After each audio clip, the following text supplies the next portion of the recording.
What is it? It's a book. What's it do? Well, you can read it to learn new things, like how to improve a skill. If I read it, can I learn how to cast Fireball? No, Nepal.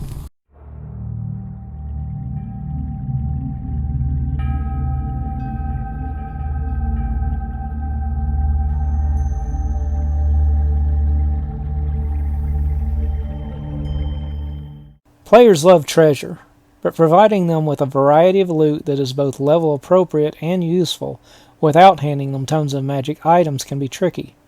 Something else players love is advantage. Gaining advantage on a roll means a second chance at success, and who wouldn't want that? So in this first installment of the Treasure Trove, we'll be looking at items that combine both of these features into one. Advantage books are items that grant players advantage on a particular skill check.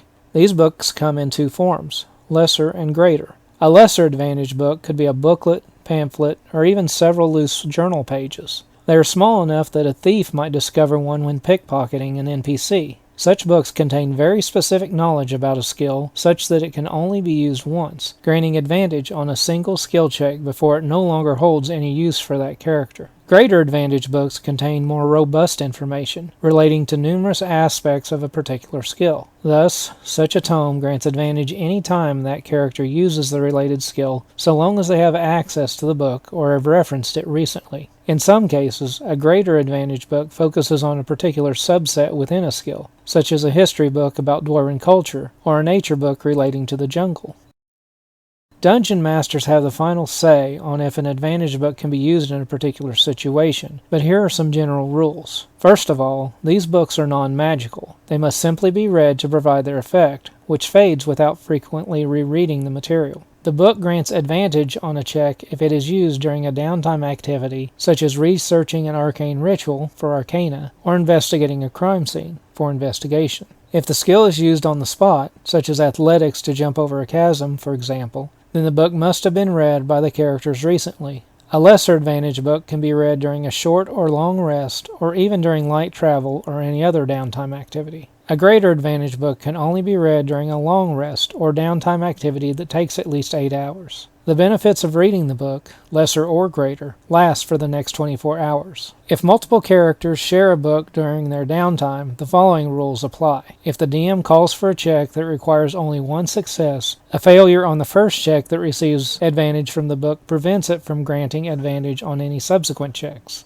The knowledge provided by the book simply doesn't apply to the situation. If all characters using the book are required to make the check with each success and failure counted individually, anyone who has read the book recently gains advantage on the check. In addition to aiding the party in their skill checks, advantage books can also be sold. City libraries and book collectors are the most likely buyers for such items, but anyone interested in a particular skill might also be willing to give up some coin in exchange for the knowledge gained. Lesser advantage books can be sold for 1 to 10 gold to such a collector, while greater advantage books sell for 50 to as much as 100 gold. Greater advantage books that focus on a more specific subject sell for just as much, but finding a buyer might be more difficult.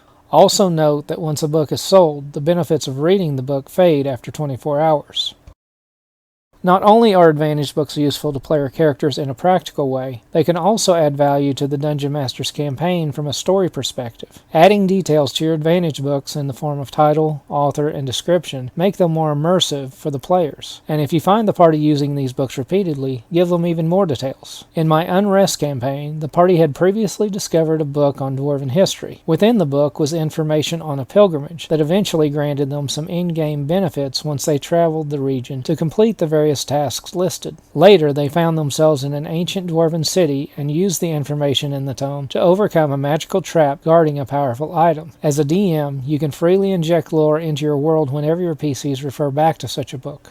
To get you started using advantage books in your campaigns, here are some sample titles and descriptions. Remember that lesser advantage books can only be used once per character, so be sure the description is nuanced and not broadly applicable to the skill. Greater advantage books, on the other hand, should be larger and filled with a great deal of knowledge on the subject. Acrobatics. Leaps and bounds. This diary of a lifelong circus performer chronicles his troupe's travels, yet gives sparse details on the stunts they actually performed. Intimidation. My way, or else. Perhaps written as a work of humor, this collection of threats and insults could only work in the most absurd circumstances. Perception. What mine eyes hath seen. Penned by a deranged asylum patient, this journal describes the madman's room in exacting detail, down to the finest mote of dust. While impressive in its finite scope, it has little practical value. Religion.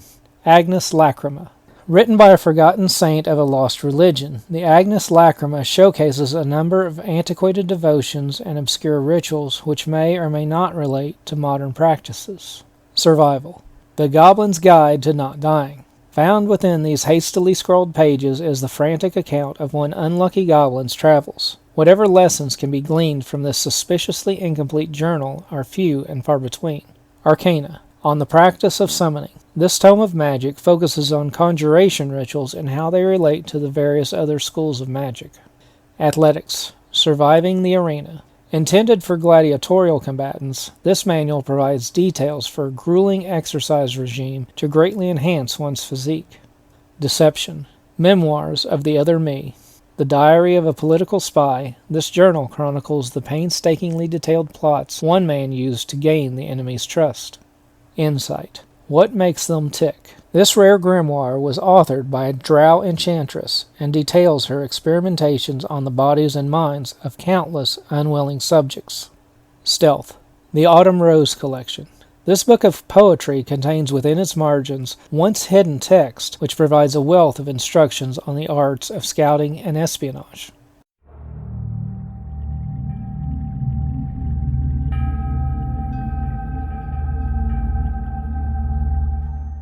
That does it for this episode. I hope you'll think about including advantage books in your next treasure hoard to provide your players with some useful, lore-filled loot. Until then, I'm David Watches. And I'm Nepal Mandiath. And thanks for watching.